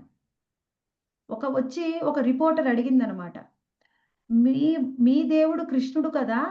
అని ఆమె ప్రశ్న అడుగుతుంటే, నా దేవుడు కృష్ణుడేమిటి? కృష్ణుడు నీకు కూడా దేవుడే. ఆయన ఆన్సర్స్ అన్నీ అలానే ఉండేయన్నమాట. మీరందరూ కూడా రాస్కెల్స్ మూర్ఖులు మీరు అని వాళ్ళ జ్ఞానాన్ని, వాళ్ళ ఆచారాన్ని, వాళ్ళ వ్యవహారాల్ని కొన్నిసార్లు కఠినంగా మాట్లాడేవారు. అసలు ఆశ్చర్యపోయేవాళ్ళనమాట. మీరు ఎక్కడ ఉన్నారు? ఏం మాట్లాడుతున్నారు? ఇంత ధైర్యం ఎక్కడి నుంచి వచ్చింది? ఆశ్చర్యపోవాలనమాట. కానీ ఎంతో ధైర్యంగా ఇక్కడ నేను వాళ్ళ ప్రదేశంలో ఉండి నేను అంటున్నాను. ఎవరేమంటారని ఏమాత్రం భయం లేదు. మనకి ఏదైనా పక్కింటి వాళ్ళకేదైనా చెప్పాలంటే కూడా భయం. మాతాజీ ఏమనుకుంటారో మాతాజీ. అన్ని విషయాల్లో భయమే మనకి. అందుకే మనం ప్రచారం చేస్తే ఎవ్వరిలో మార్పు రావడం లేదు. ప్రభుపాదుల వారు ప్రచారం చేస్తే ప్రపంచం మొత్తం కూడా మారిపోయింది. ప్రభుపాదుల వారు చిన్నప్పుడే చేసి చూపించారన్నమాట. ఏమిటి? కేవలము జగన్నాథపురిలో తప్ప ఎక్కడ కూడా రథయాత్ర లేదు. కేవలం ప్రభుపాదుల వారే తన ఇంట్లో మొదటిసారిగా రథయాత్ర చేశారు. ఆయన చూపించారన్నమాట. చిన్న వయసు 5 సంవత్సరాల వయసు. ప్రహ్లాద్ మహారాజ్ వయసులోనే జగన్నాథ రథయాత్ర చేశారు వాళ్ళ ఇంట్లో. అంతకుముందు కేవలం పూరిలో మాత్రమే జరిగేది. ఆయన ముందే చెప్పారు. ఈ జగన్నాథ రథయాత్రని నేను ప్రపంచం మొత్తం కూడా ప్రచారం చేయిస్తాను. ప్రపంచం మొత్తం కూడా ప్రచారం జరుగుతుంది.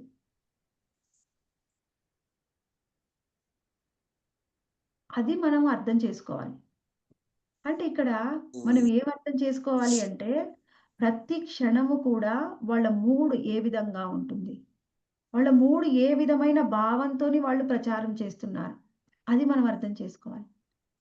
ప్రతి క్షణము కూడా ఏ విధంగా ఎదుటి వాళ్ళలో మార్పు తీసుకురావాలి? అలా ధైర్యంగా ప్రచారం చేసేవారు. అలా ఆయన పాశ్చాత్య దేశాల్లో ప్రచారం చేస్తూ ఉన్నప్పుడు మొత్తము ఆయన 1965 కంటే ముందుగా ప్రభుపాదుల వారు కేవలం 1, 2 పుస్తకాలని రాశారు. కేవలం ఆయన ఒక్క శిష్యుడే ఉన్నాడు. ఆయన గురువుగారు చెప్పిన తర్వాత 40 సంవత్సరాలలో ఆయనకి దొరికింది ఒకే ఒక్క శిష్యుడు. అది ఝాన్సీలో. తర్వాత ఝాన్సీలో ఆయన ప్రచారం చేయడానికి ప్రయత్నం చేసి లీగ్ ఆఫ్ డివోటీ స్థాపించి అది ఫెయిల్ అయిందని అక్కడ క్లోజ్ చేసి తరువాత పాశ్చాత్య దేశాలకు వెళ్లారు. 40 సంవత్సరాల్లో ఒకే ఒక్క శిష్యుడు కేవలము ఒక 2, 3 పుస్తకాలను మాత్రమే రచించారు. అయినా కానీ ఎప్పుడు కూడా నమ్మకాన్ని కోల్పోలేదు. అలానే కొనసాగిస్తూ ఉన్నారు ప్రచారాన్ని. సాధనని ఆపలేదు, నమ్మకం కోల్పోలేదు, ప్రయత్నం ఆపలేదు. అలా చేస్తూ ఉంటే 40 సంవత్సరాల తర్వాత ఆయన పాశ్చాత్య దేశాలకి వెళ్ళిన తరువాత అక్కడ కూడా కొన్ని సంవత్సరాలు ప్రయత్నం చేసిన తర్వాత ఆయనకి ఒకేసారి ఎన్నో వేల మంది శిష్యులొచ్చారు. 1 కాదు, 2 కాదు 60 పుస్తకాలని రచించారు. ఇదంతా ఎలా వచ్చింది? అప్పుడు అంత ప్రచారం చేసి అప్పుడు ఆయనకి సక్సెస్ వచ్చింది. అన్ని రోజులు ప్రయత్నం చేశాక. కృష్ణుడు ముందుగా పరీక్షించాడు. ఎన్ని రోజులైనా ప్రయత్నం చేస్తాడు. ఎన్ని పరీక్షల్ని తట్టుకుంటాడు. ఎన్ని సార్లు విఫలమైన ప్రయత్నం చేస్తూనే ఉంటాడు. అది పరీక్షించాడు. మళ్ళీ వెళ్ళాక ఇక్కడ సక్సెస్ వచ్చింది. సక్సెస్ వచ్చిన తర్వాత ఈయన ఎంత వినయంగా ఉంటాడు. అది కూడా పరీక్షించాడు. ఎప్పుడు కూడా ప్రభుపాదుల వారు ఎన్ ఇంత ప్రచారం చేసి ఇన్ని పుస్తకాలు రాసినా, ఆయన ఎప్పుడు కూడా ఒకటే చెప్పేవారనమాట. నేను రాసినటువంటి ఈ పుస్తకాలు కేవలం నేను కాదు రాసింది. మా గురువు గారు రాశారు. ఈ క్రెడిట్ అంతా మా గురువు గారికే చెందుతుంది. ఆయన ఇన్‌స్ట్రక్ట్ చేశారు. ఆయనే రాపించారు కాబట్టి నేను రాశాను. ఇందులో నాది ఏమీ కూడా లేదు. చెప్పిన తర్వాత ఇంకేమన్నారు? సరే గురువుగారికిచ్చారు. గురువుగారి యొక్క కృప వల్లనే ఆయన అంతా చేయగలిగారు. ఓకే. కానీ మనం ఇంకొకటి అర్థం చేసుకోవాలి. ఏమిటి? తర్వాత ఈ పుస్తకాలన్నిటిని నేను రాసినయి ఎంతో ఓపికగా వీటందరిని కూడా పంచుతున్నారు. డిస్ట్రిబ్యూట్ చేస్తున్నారు. అది మా శిష్యులు చేస్తున్నారు. అందుకని ఈ క్రెడిట్ అంతా కూడా నా శిష్యులకి చెందుతుంది. అంతా గురువుకిచ్చారు, శిష్యులకిచ్చారు. కానీ ఆయన ఏ క్రెడిటు తీసుకోలేదు. ఎప్పుడు కూడా క్రెడిట్ కోసం పాకులాడలేదాయన. కానీ మనం ఒకటి గుర్తుంచుకోవాలి. అంటే మాకు కూడా అంతేనా మాత్రం మేమెంత ప్రచారం చేసినా, ఎంత ప్రయత్నం చేసినా మాకు కూడా ఏం క్రెడిట్ రాదా అని అనుకోకూడదు. మనము ఆధ్యాత్మిక జీవితంలో సక్సెస్ అంటే ఏమిటి? ఎలా వస్తుంది అంటే, మనము మన గురువు ఇచ్చిన ఆదేశాన్ని మనం తూచా తప్పకుండా మనం పాటిస్తూ ఉంటే, ఆ ప్రయత్నం చేస్తూ ఉంటే మన ఆహ్, సేవ వల్ల ఎవరైనా ఒక డివోటీ సంతృప్తి చెందినా, వెంటనే మనకి గురువు యొక్క బ్లెస్సింగ్స్, కృష్ణుడి యొక్క బ్లెస్సింగ్స్ మనకొచ్చేస్తాయి. అది ఎలా? ఇప్పుడు నువ్వు చేసిన సేవ ఎవరికి సేవ చేసావో వాళ్ళు గుర్తించలేదనుకోండి. నువ్వు సేవ చేశావని వాళ్ళు గుర్తించకపోయినా సరే, నువ్వు ప్రయత్నం చేసి నువ్వు కనుక చిత్తశుద్ధితోని ప్రయత్నం చేస్తే, ఖచ్చితంగా మనకు ఆశీర్వాదం అనేది లభిస్తుంది. మనలో ఉన్న పరమాత్మనే మనకి రెస్పాండ్ అవుతాడనమాట. ఖచ్చితంగా మనకు ఆశీర్వాదం గురువు నుంచి మరియు కృష్ణుడి నుంచి లభిస్తుంది. ఎప్పుడు కూడా మనం అనుకోకూడదు. మనం ఎప్పుడూ కూడా ఒకటే గుర్తుంచుకోవాలి. ఏమిటి? నాకు క్రెడిట్ ఒస్తుందా లేదా? కొన్నిసార్లు అనిపిస్తుంది. నేనెంతో కష్టపడ్డాను. కానీ నా క్రెడిట్ ఇంకొకళ్ళకి ఎవరికో వస్తుంది. నేనెంతో సేవ చేస్తున్నాను. కానీ నన్ను గుర్తించట్లేదు ఎవరు. మాతాజీకి నేను చేశానని తెలియనే తెలీదు. ఇంకెవరో చేశారని తెలుస్తుంది అని అనిపించొచ్చు ఎప్పుడైనా. కానీ ఎవరికి తెలియకపోయినా పర్వాలేదు. మన ప్రయత్నానికి ఆశీర్వాదం తప్పకుండా మనలో ఉన్న పరమాత్మే చూస్తూ ఉంటాడు. మనకు ఆశీర్వాదం మన గురువు నుంచి, కృష్ణుడి నుంచి లభిస్తుంది. ఆయనకు ఆ విధంగానే లభించాయి. ఎప్పుడు కూడా కృష్ణుడి నుంచి, ఆయన గురువు నుంచి ఆశీర్వాదాలు ఎప్పుడు ఆయన పొందుతూ ఉన్నారు. కానీ ఎప్పుడు కూడా నేను చేసిన దానికి నాకు ప్రయత్నానికి ఫలితం దక్కలేదు అని ఎప్పుడు కూడా ఎప్పుడు కూడా ఆయన బాధపడలేదనమాట. అసలు ఆయన ఎంతగా ప్రయత్నం చేశారంటే, ఆయన పాశ్చాత్య దేశాలకు వెళ్ళినప్పుడు ప్రతి ఒక్కళ్ళు కూడా ప్రతి క్షణము ఇంద్రియ తృప్తి గురించే ఆలోచిస్తున్నారు. అంటే ఏమిటి? Sense gratification. నా సంతోషం నాకేం సంతోషం కలిగిస్తుంది? నాకేం ఆనందం కలిగిస్తుంది? ఎప్పుడూ అదే ఆలోచించేవారు. కానీ ఆయన ఎక్కడి నుంచి వచ్చారు? బృందావనం నుంచి వచ్చారు. బృందావనంలో ఇంద్రియ తృప్తి అంటే ఏమిటో తెలియదు వాళ్ళకి. అటువంటి ప్రదేశం నుంచి కేవలము నేను, నా ఇంద్రియాలు, నా సంతోషం తప్ప ఇంకేమీ లేదు అనుకునే అటువంటి వాళ్ళ దగ్గరికి వెళ్ళాడు. అక్కడికి వెళ్ళి ఆయన ప్రచారం చేస్తున్నప్పుడు వాళ్ళందరూ కూడా ఎలా ఉన్నారంటే కృష్ణుడికి విముఖంగా ఉన్నారు. అంటే ఏమిటి? ఎవరు కూడా కృష్ణుడి వైపు చూడట్లేదు. భగవంతుడి వైపు చూడట్లేదు. వాళ్ళందరికీ కూడా ప్రచారం చేసి కృష్ణోన్ముఖం చేశారు. అంటే కృష్ణుడి వైపు మళ్ళేలా చేశారు.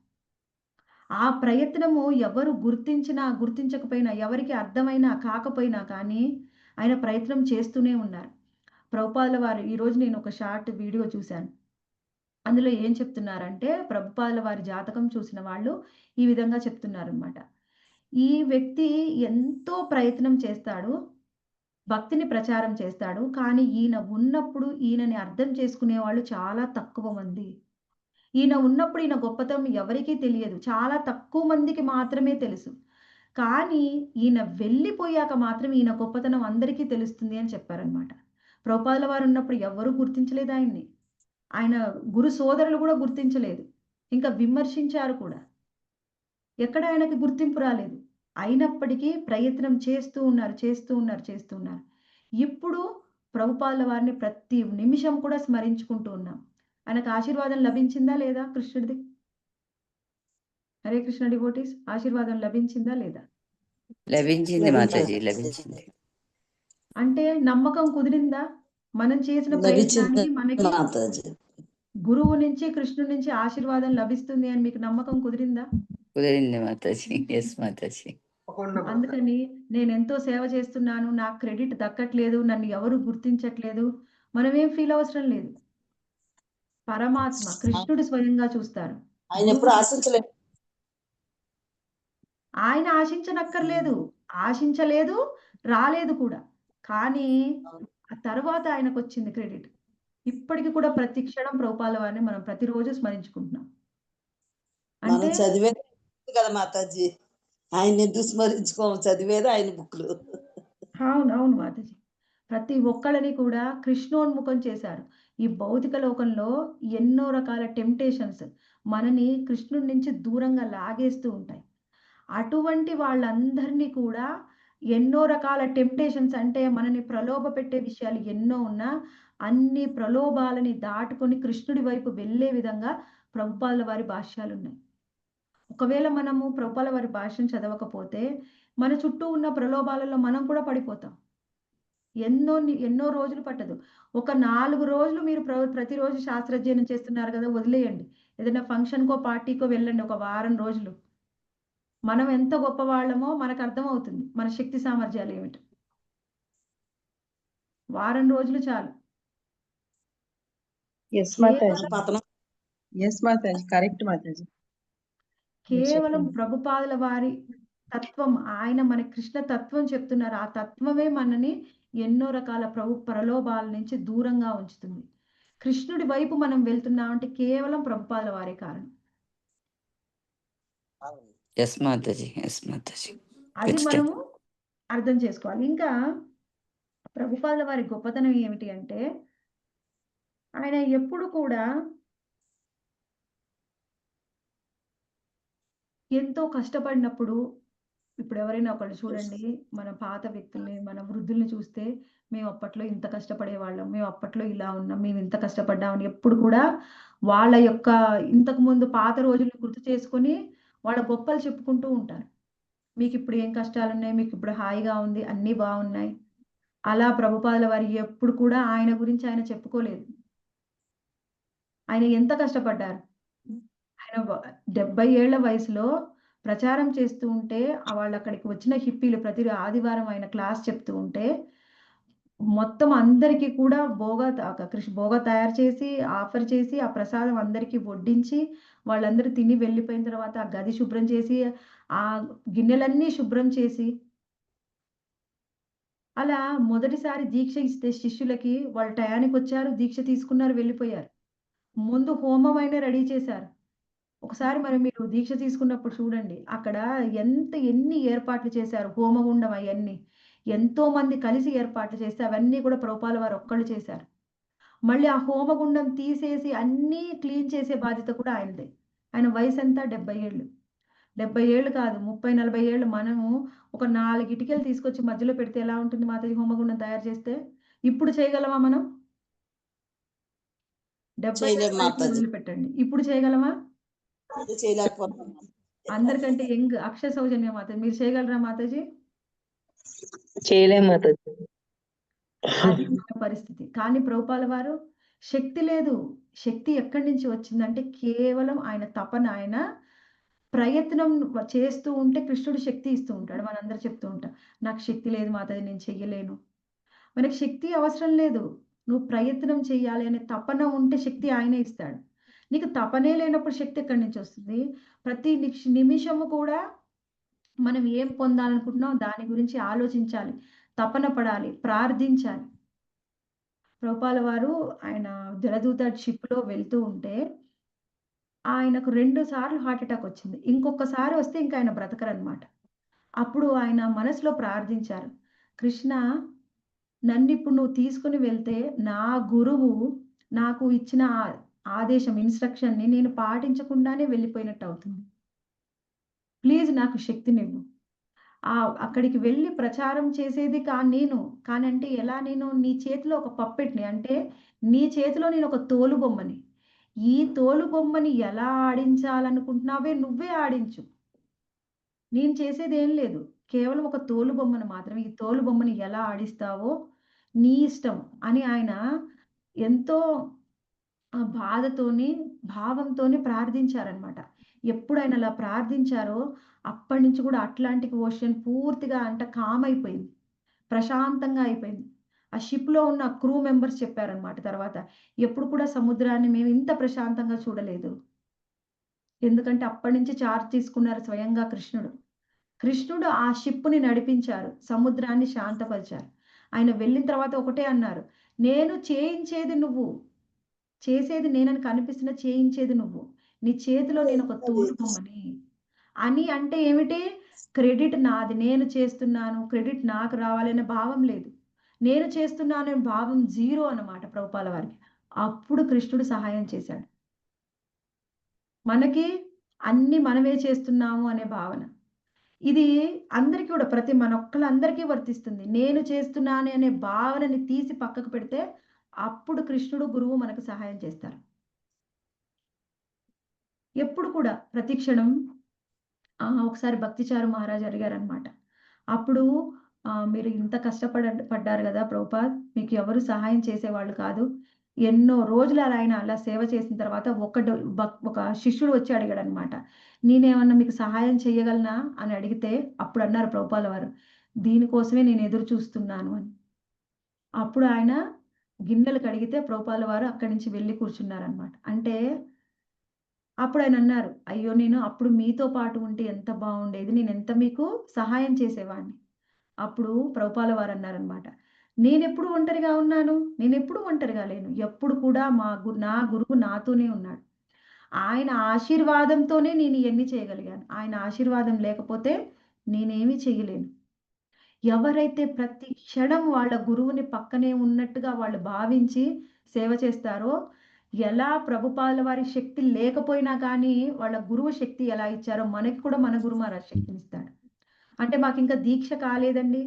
దీక్ష అయినా, అవ్వకపోయినా మన మనసులోనే మనం గురువుని నిర్ణయించుకోవచ్చు. ఎప్పుడు ఆయనని మనతోనే తీసుకొని వెళ్ళవచ్చు. మనతో క్యారీ చేయవచ్చు. ఎప్పుడైనా మనకి సహాయం చేస్తారు. కేవలం దీక్ష అనేది హరినామ దీక్ష అనేది అది భౌతికంగా కనిపించడానికి. మానసికంగా దీక్ష తీసుకున్న వాళ్ళు కూడా దీక్ష తీసుకోనట్టుగా ప్రవర్తించవచ్చు.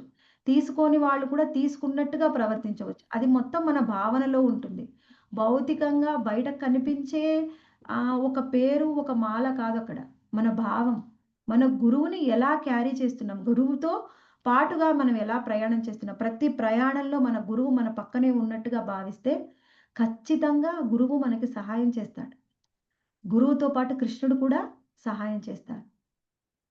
ప్రభుపాల వారు ఆయన ప్రతి నిత్యము ఆయన ఆచరణలో మనకు ఆచరించి చూపించారు. ఎలా ఉండాలి ఒక భక్తుడు అని ఆయన మనకి ఆచరించి చూపించారనమాట. నిమిషం మాట్లాడు. హరే కృష్ణ.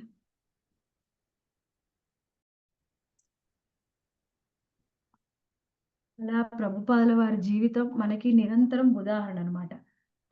మా గురు మహారాజ్ కూడా ఎప్పుడు కూడా మెసేజ్ పెడుతూ ఉంటారు. ప్రతిరోజు ఆయన ఏం చేస్తున్నారు, ప్రతి క్షణము కూడా గురువు గారు ఏం చెప్పారని, ప్రభుపాదుల వారు ఏం చెప్పారని అదే స్మరించుకుంటూ ఉంటారు. ఆయన ఏమి ఇన్‌స్ట్రక్షన్స్ ఇచ్చారన్నీ కూడా ఆయన రూమ్‌లో రాసి పెట్టుకుంటారు. ప్రతిరోజు కూడా చెక్ చేసుకుంటారు. ఇందులో నేనేం చేస్తున్నాను? ఇందులో నేనింకా ఏం చేయాల్సి ఉంది? చేయడానికి నేనేం చేయాలింకా? నా సాధనని ఎలా ఇంప్రూవ్ చేసుకోవాలి? ప్రతి క్షణం, ప్రతి క్షణం ఆయన స్మరించుకుంటూ ఉంటారు. ప్రభుపాదుల వారి వ్యాస పూజ ఆఫరింగ్‌లో చెప్తూ ఉన్నారు. మీరున్నప్పుడే నేను భక్తి శాస్త్రి చేశాను. ఇప్పుడు నేను భక్తి వైభవ, భక్తి వేదాంత కూడా చేశాను. ఇప్పుడు సార్వభౌమ చేస్తూ ఉన్నాను. మీరు చెప్పారు కదా! ప్రతిరోజు మీ పుస్తకాలను చదవమని. నేను ప్రతిరోజు కూడా మీ పుస్తకాలను చదువుతూ ఉన్నాను. నేనిప్పటి వరకు అని పర్టిక్యులర్‌గా మెన్షన్ చేస్తారు. నేను ఇన్ని మినిట్స్ అని ఎన్ని గంటలు నేను ప్రభుపాదుల వారి పుస్తకాలు ఇప్పటి వరకు చదివానని మొత్తం కౌంట్ చెప్పారు. నాకు ఆశ్చర్యం అనిపించింది అది చూస్తే. మనం వీలైతే చదువుతాం కానీ నేను ఈరోజు గంట చదివాను. నిన్న అరగంట చదివాను అని ఎప్పుడైనా మనం కౌంట్ చేసుకుంటామా? కౌంట్ చేసుకొని మళ్ళీ చెప్తున్నారనమాట. వాళ్ళ గురువు గారికి మొత్తం మెసేజ్ ఇస్తున్నారు. నేను ఇన్ని గంటలు మీ పుస్తకాలు చదివాను. మీరు చెప్పిన ఇన్‌స్ట్రక్షన్‌లో నేను ఇది ఫాలో చేశాను. ఇది నేను ఇంక చెయ్యలేకపోయాను. ఇది చేయడానికి నాకు ఇంత చాలా సమయం పడుతుంది. ఇది చేయడానికి నేను ఇంకెంతో దూరంగా ఉన్నాను. అలా ఆయన ప్రతీది కూడా వాళ్ళ గురువు గారికి చెప్తూ ఉన్నారు. అదే వ్యాస పూజ ఆఫరింగ్స్ అంటే. అంటే ప్రతి క్షణం, ప్రతి క్షణము అక్కడ మొత్తం వ్యాస పూజ ఆఫరింగ్‌లో ఎక్కడ కూడా కృష్ణుడి పేరు లేదు. కృష్ణుడికి నేను సేవ చేస్తున్నాననేది లేదు. నా గురువుగారు చెప్పారు నేను చేస్తున్నాను. అదే భావన, అదే భావన. ప్రభుపాదుల వారి భావన అదే. మా గురు మహారాజ్ భావన కూడా అదే. మన భావన కూడా అలానే ఉండాలి. ప్రతి క్షణము ఏం చెప్పారు? ప్రభుపాదుల వారు ఏం చెప్పారు? అది మనం ఆచరిస్తున్నామా లేదా? ఆయన ఒకటే చెప్పారు. ప్రతిరోజు కూడా నా పుస్తకాలని చదవండి. నా పుస్తకాలని అందరికీ పంచండి. మీకు వీలైనంతగా ప్రచారం చెయ్యండి. ఇవి 3 చెప్పారు. మనందరికీ కామన్‌గా చెప్పినవి ఈ 3. ప్రతిరోజు మనం ఎంతసేపు ప్రభుపాదుల వారి పుస్తకాల్ని చదువుతున్నాం? నేను ఎన్ని పుస్తకాలు వితరణ చేస్తున్నాను? నేను ఇంకా ఎంతమందికి ప్రచారం చేస్తున్నాను? ప్రచారం చేసే శక్తి సామర్థ్యం లేదు నాకు. ఎంతమంది కృష్ణ కాన్షియస్‌లో కనెక్ట్ చేస్తున్నాను? ఎంతమందికి దారి చూపిస్తున్నారు? ఎవరైతే కృష్ణ చైతన్యంలో మీరు ఏమి చెప్పక్కర్లేదు. దారి చూపించినా కానీ వాళ్ళని వర్త్మే గురువు అంటారు. అంటే దారి చూపించిన వాళ్ళు కూడా ఒక గురువే. మీరు ఒక మెంబర్‌ని తీసుకొచ్చి మన క్లాస్‌లో కనెక్ట్ చేస్తే వాళ్ళకి కూడా మీరు ఒక విధమైన గురువే. వర్త్మే గురువు అంటారు వాళ్ళని. అలా ప్రతి క్షణం మనం చేస్తున్నామా లేదా అని మనని మనం ఎప్పుడు కూడా చెక్ చేసుకుంటూ ఉండాలి. అలా ప్రభుపాదుల వారిని ఒకసారి మనం గుర్తు చేసుకుంటే, ప్రభుపాదుల వారి యొక్క పుస్తకాల యొక్క విలువ మనం తెలుసుకుంటే ప్రతిరోజు చదువుతాము.